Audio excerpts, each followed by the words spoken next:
Ces dernières semaines, les Caraïbes ont de nouveau occupé une place discrète mais néanmoins décisive sur l'échiquier géopolitique mondial.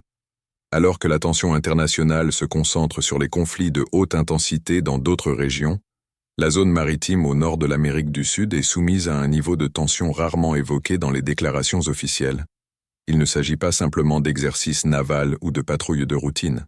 C'est un contexte où des signaux, des provocations et des décisions prises en quelques minutes peuvent bouleverser l'équilibre régional. Dans le contexte mondial actuel, les États-Unis maintiennent une présence navale continue dans des zones jugées stratégiques pour leur sécurité énergétique, leur route commerciale et leur capacité de projection de puissance. Les Caraïbes, historiquement considérés comme une zone d'influence directe pour Washington, subissent à nouveau la pression d'acteurs cherchant à tester les limites de leur influence, à envoyer des messages politiques internes et externes et à réaffirmer leur souveraineté dans un contexte de crise prolongée. Par ailleurs, le Venezuela traverse une période de fragilité structurelle. Sous pression économique, politiquement isolé et confronté à de graves contraintes logistiques au sein de ses forces armées, Caracas perçoit le discours de confrontation extérieure comme un outil de cohésion interne. La rhétorique de résistance, souvent dirigée contre les États-Unis, a été utilisée pour alimenter le récit de l'encerclement et justifier des mobilisations militaires symboliques. C'est dans ce contexte de tension constante qu'une récente confrontation navale a dégénéré. Lors d'une patrouille de présence avancée dans les Caraïbes, des unités de l'US Navy ont opéré en eau internationale, à proximité de voies de navigation stratégiques. L'objectif n'était pas offensif, il restait inchangé, à savoir la surveillance, la dissuasion et le recueil de signaux. Pour Washington, le maintien de navires dans la région envoie un message clair à ses alliés comme à ses adversaires. L'espace maritime demeure ouvert et sous surveillance constante. Le Venezuela, en revanche, a interprété cette présence comme une provocation directe. Les navires de la marine bolivarienne reçurent l'ordre de s'approcher du groupe américain. Ce mouvement n'était pas sans précédent. Des interceptions, des approches agressives et des manœuvres d'intimidation s'étaient déjà produites à d'autres occasions. La différence, cette fois-ci, résidait dans le niveau des tensions politiques accumulées et dans une mauvaise interprétation du véritable rapport de force. À mesure que les navires vénézuéliens progressaient, la situation tactique se dégradait rapidement. Les communications radio étaient de plus en plus tendues. Les alertes de navigation étaient ignorées. Les distances de sécurité étaient franchies. Militairement parlant, la situation entrait dans une zone grise, cet espace dangereux entre dissuasion et confrontation directe. C'est à ce moment précis que la chaîne de commandement vénézuélienne a pris la décision la plus risquée qui soit. Autoriser un tir à balles réelles à titre de avertissement. Le lancement initial n'avait pas pour but de provoquer une destruction totale. Sa logique était symbolique. Démontrer une volonté d'utiliser la force, forcer la retraite et générer un impact politique interne. Le problème est que, dans le contexte naval moderne, il n'existe pas de lancement symbolique de missiles, d'artillerie navale ou de roquettes de saturation. Le premier coup de feu a immédiatement anéanti toute possibilité de désescalade. Les capteurs américains suivaient déjà tous les mouvements des navires vénézuéliens. Radars de surface, systèmes électro-optiques et liaisons de données intégrées avaient identifié les schémas de menace bien avant le tir. Pour l'US Navy, ce lancement fut immédiatement qualifié d'acte hostile. La réaction n'était pas émotionnelle. Elle était automatique. Les systèmes de défense se sont activés en quelques secondes. Les contre-mesures électroniques ont été déclenchées. Des alertes ont été diffusées sur l'ensemble du réseau tactique. Le groupe naval américain a exécuté des manœuvres d'évitement tout en sélectionnant ses cibles avec une précision chirurgicale. Il n'était pas nécessaire de recourir à un affrontement généralisé. Il suffisait de neutraliser la source de la menace. Et c'est exactement ce qui s'est passé.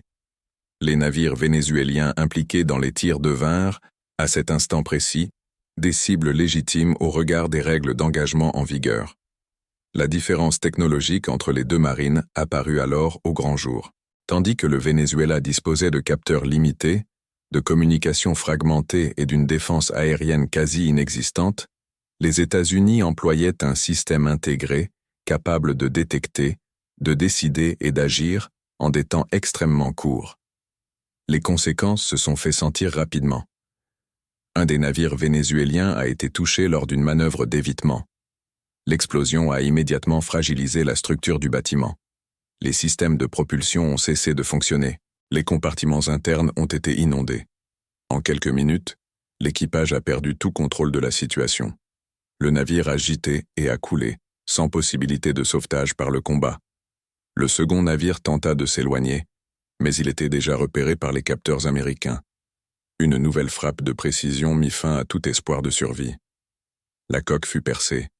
Les incendies se propagèrent rapidement. Le navire perdit sa stabilité et coula peu après. D'un point de vue militaire, la confrontation s'est arrêtée là.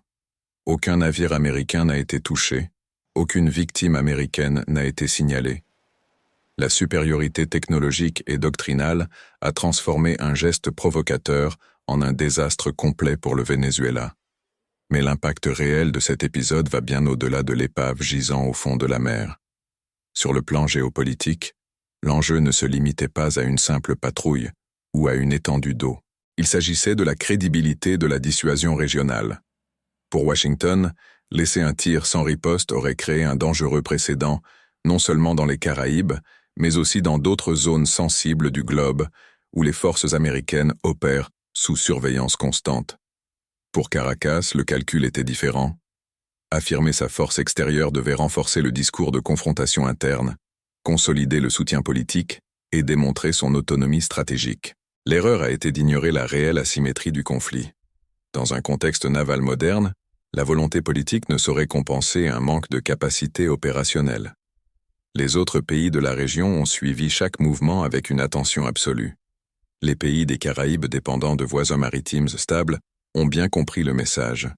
Les confrontations impulsives mettent en péril non seulement les navires militaires, mais aussi le commerce, l'énergie et la sécurité alimentaire. Les alliés des États-Unis ont interprété cet épisode comme une réaffirmation claire de l'engagement américain en faveur de la liberté de navigation. Parallèlement, les acteurs extérieurs, soucieux d'exploiter les failles de l'influence de Washington, ont perçu les limites pratiques d'une escalade improvisée. La tension, cependant, ne disparut pas. Au contraire, des épisodes comme celui-ci ont tendance à engendrer des effets secondaires dangereux.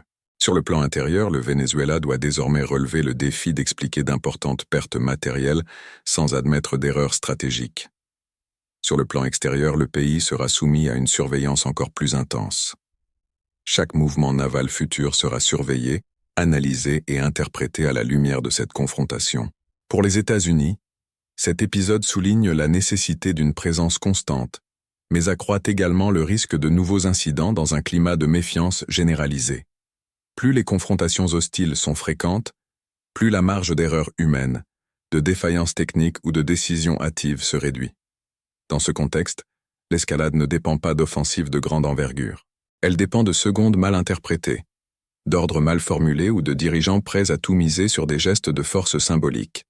Les Caraïbes sont redevenus un espace où la géopolitique se manifeste silencieusement, mais de manière extrêmement dangereuse. Et lorsque le premier coup de feu est tiré, il est impossible d'en contrôler totalement les conséquences. La question qui demeure est directe, gênante et inévitable. Combien de provocations similaires faudra-t-il avant qu'une grave erreur ne transforme une démonstration de force en un conflit régional incontrôlable ?